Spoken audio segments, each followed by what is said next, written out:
నమస్కారం. నేను మధ్యాహ్నం ఏదో పనిలో ఉండి చూసుకోలేదండి. మార్కెట్ మామూలుగా పడిపోవాలి.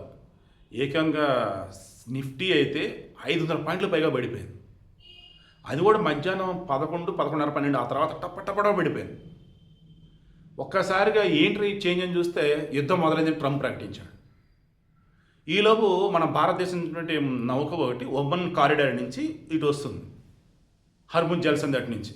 దాంతో ఆ ఇస్లాం రాడికల్ గ్రూప్ ఏదో ఉంది కదా, ఇరాన్ వాడిది, ఆ షిప్ని వెనక పంపించేసాడు. మేము చెప్పిన రూట్లోనే వెళ్ళాలి, అమెరికా చెప్పిన రూట్లో కాదు అన్నాడు. అగైన్ హర్ముజ్ జలసంధి మీద నాకంటే నాకని ఇరాన్ అమెరికా గ్రిప్ కోసం చూస్తున్నాయి. అండ్ మోరోవర్ ట్రంప్ ఆల్రెడీ యుద్ధం మొదలైంది అన్నాడు. వీళ్ళు మారరు. ఆ అల్ ఖమేని కూడా అంచుకలు అయిపోయినాయి కదా, మళ్ళీ వాళ్ళు బుద్ధి చూపించారు. వాళ్ళు మారరంటూ ఘోరంగా ఇరాన్ ఇది చేస్తూ మరలా యుద్ధం మొదలెట్టాడు. ఈలోపు స్టాక్ మార్కెట్స్లో మరలా పేకమెడలా కోలుతున్నాయి. ఆయిల్ రేట్లు మరలా జమ్మును పెరిగి ఉన్నాయి. మన $65 ఎంత ఉండే బ్యారెల్, ఈరోజు మరలా అది 75, 80 దాదాపు వెళ్ళింది. మరలా మన దగ్గర తగ్గిన గ్యాస్ ధరలు, పెట్రోల్ ధరలు మరలా పెరగటం ఖాయం.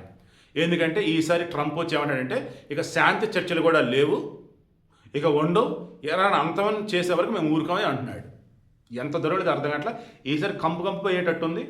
మేబీ బంగారు ధరలు మరలా పడవచ్చు. సో మరలా చెప్తున్నాడు, రోజు చెప్పేది మరలా చెప్తున్నా, ఇవి ఏదో రోజు ఆగుతాయి కదా యుద్ధాలు, అప్పుడు ఫస్ట్ పెరిగేది బంగారమే. అందుకే నేను ఏమంటున్నానంటే మీరు ఇప్పటి నుంచి ఒక రేటు పెట్టుకోండి. బంగారం ఈరోజు 135, 140 చిల్లర ఎంత ఉందనుకుందాం. 130కి వస్తే గంట, 120కి వస్తే గంట, 1,00,000కి వస్తే గంట, 50,000కి వస్తే గంట టార్గెట్ పెట్టుకోండి. మీరు అనుకున్న టార్గెట్కి వచ్చిన ముందు కొనేసుకోండి.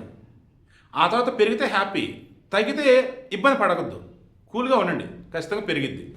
బంగారం మరలా తగ్గే అవకాశం పుష్కలంగా అయితే నాకు అనిపిస్తుంది. మరి ఎంత తగ్గిద్ది ఏంటనేది రేపు చూద్దాం.